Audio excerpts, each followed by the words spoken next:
Hey guys, it's Parker Hatcher again with my daily vlogs. I missed a few days because I was busy recording a song for a contest. But I'm back today with a Q&A. I've compiled a list of questions that have been asked to me within the last couple of years. Some I might have answered and some I might have not answered. So this is my moment where I get to go ahead and answer some of those questions. It's going to get a little bit personal. It might be a little bit ridiculous. The first thing I'm going to do though is just put something on the TV and watch it backwards through my camera while I do this video. I'm in a different room than I'm usually in. I think you guys are used to seeing like a green wall and a bunch of instruments, but I'm in my living room, not my music studio today, because I wanted to be a little bit more comfortable. My partner, Faith, is sick. The changes in the weather, it takes its toll on a person's body, especially somebody who's got an autoimmune illness or something that affects the way your body fights infections. So, right now, stuff's going on. It's not the best time, but I'm gonna do this anyways. There have been a lot of questions that I haven't answered, and that is because either I've chosen not to answer them, or I didn't feel like it was a good time to answer them. So I went ahead and I looked through some messages, and I kind of picked them all together, and stuff that people have submitted to me over the last few years, put it all together, and now I'm gonna read them out loud and answer them. So, question number 1, and you guys probably get this a lot, some of you, I'm sure. Do you have a penis? That's my first question. This is an interesting question with an interesting answer. As a trans guy who's been on hormones for almost 3 years, I'm gonna tell you that I have a penis, and I call it a penis. Basically, a part of your body enlarges during the testosterone hormone process, and it becomes phallic. So I have not had bottom surgery, but yeah, I do have a penis. I also have a Packer that I wear most of the time. No, I will not update Netflix. What am I even watching? Okay, so question number 2. What does it look like? Okay, yeah. Like I said, it's phallic. It looks like a penis, just on a smaller scale. How did your parents react to your transition?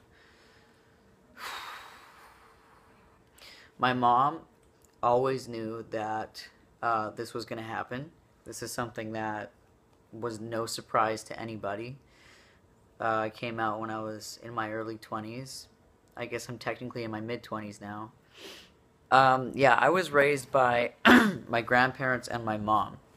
My mom knew that it was going to happen inevitably, and my grandparents, that was hard coming out to them. Somebody actually outed me, so I wasn't able to have the conversation that I wanted to have with them, and that was unfortunate. But my father was never in my life. I did try to have a relationship with him.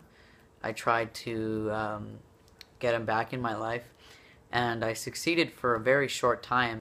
I get a call every now and then, every couple birthdays, and I actually could use his help right now. But since my transition, I think it's kind of freaked him out a bit, which is strange. He's a doctor, and as far as I know, he always wanted a boy, and I'm his only child, so you think that he would want to jump in and be part of that, but I guess not. So we'll see what happens. So next question. What did your surgery cost? And I guess that's top surgery. Being in Canada, that was free. I was covered by healthcare. I didn't choose to try to raise a bunch of money and go to, down to Florida to get the surgery from the doctor that a lot of people do, because I just simply knew that it wasn't going to happen.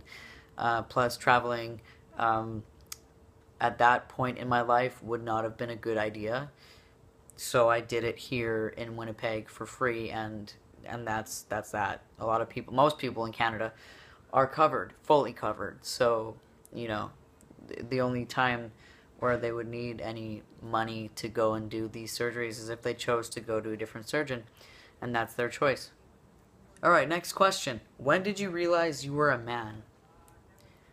This is something that I always knew. When I was really young, I asked my mom where my penis was. And even though I don't believe genitals determine whether or not you're male or female, um, at that time, being 3 years old, all I knew was that something was missing. So I guess I've always known.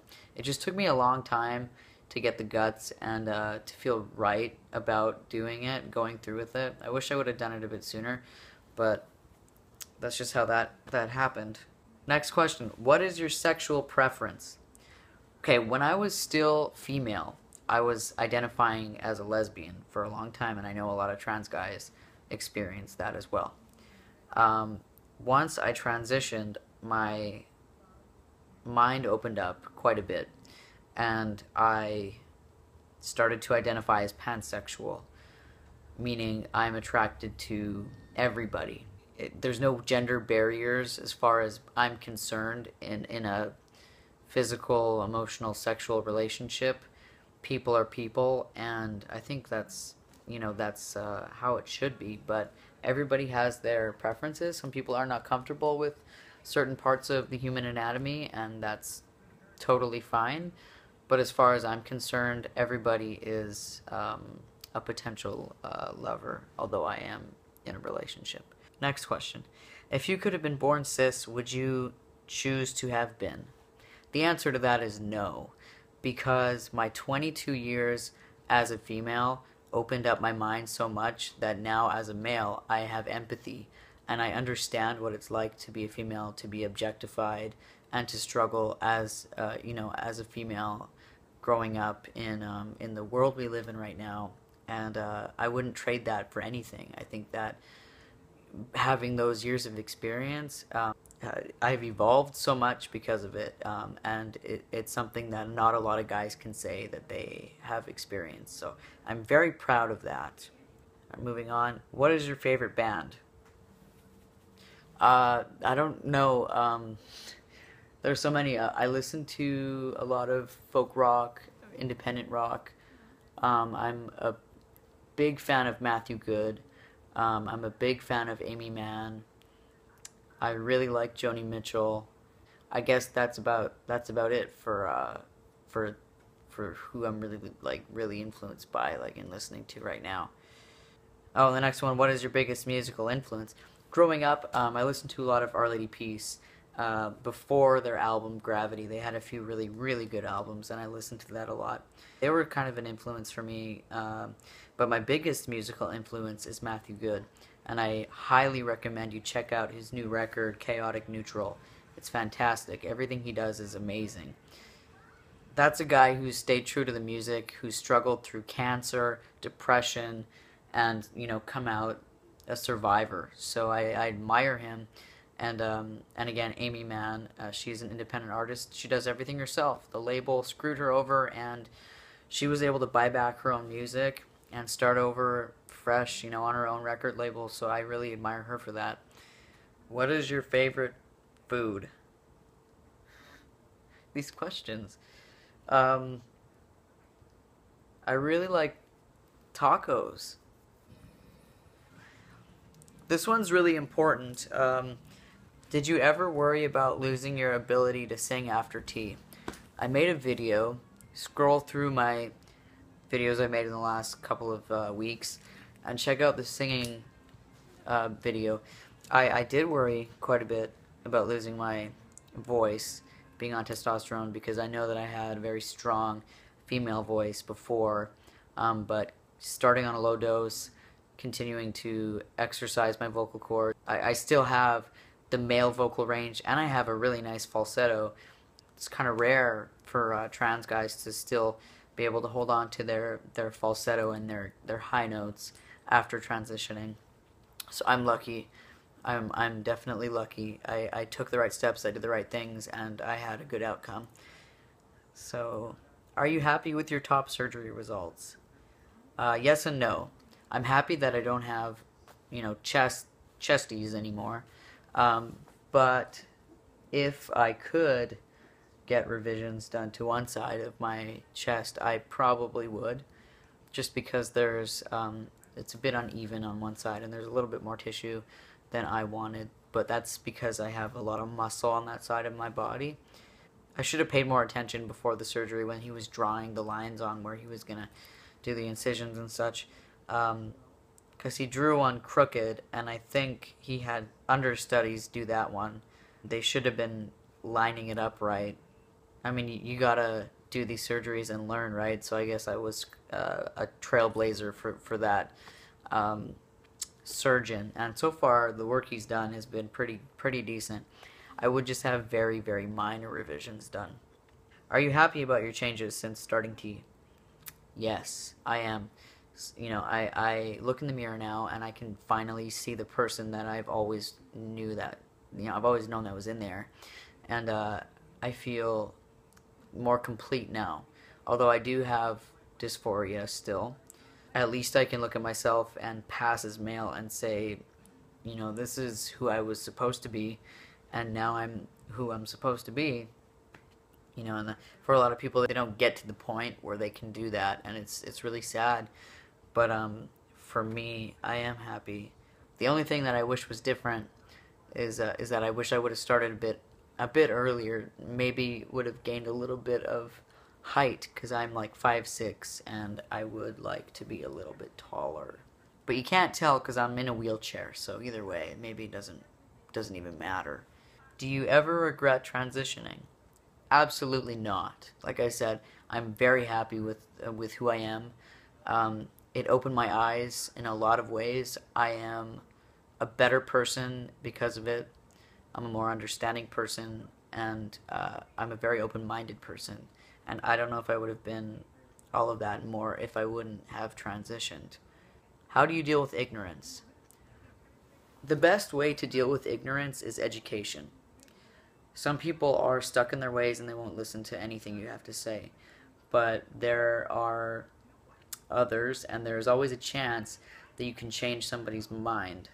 So if you get an ignorant comment or somebody's just being ignorant to your situation, the best thing to do is to try and educate them, give them the facts, give them a personal perspective on what it is that they're being ignorant about, and you might sway them, you might not. Some people, like I said, are just really stubborn. But give it a try anyways, it's worth it. What medications do you take? I'm on a lot of medications. Some of them I'm not going to personally list on YouTube for safety reasons, but I am on heart medication, breathing medication, anxiety medication, pain medication, and stomach ulcer medication. But yeah, I'm not going to go into that. And obviously testosterone. That's the one thing that I can't really go into detail about. What illnesses do you have physically and mentally? Well, as you guys know, I was diagnosed with lupus, an autoimmune disease, a few years back. I have asthma. I have thyroid problems. I have permanent brain damage from a head injury. I have widespread pain and muscle degeneration. Mentally, I don't talk about this a lot, but I was diagnosed with major depressive disorder many years ago when I was just quite young. And every time I'm assessed, I'm re-diagnosed with the same thing. So I have that, and I get panic attacks. I have a very very harsh panic disorder, as well as trouble sleeping. And so basically, I have major depressive disorder. I was diagnosed with borderline personality disorder 15 years ago, and that's something that I've kind of evolved and grown out of. But there are still tendencies there, and if you don't know what it is, look it up. It's not what you might think it is. If you could be anything in your life, what would you be? Well, I am kind of what I would be. I'm a musician. I've always been a musician. That's never gonna change.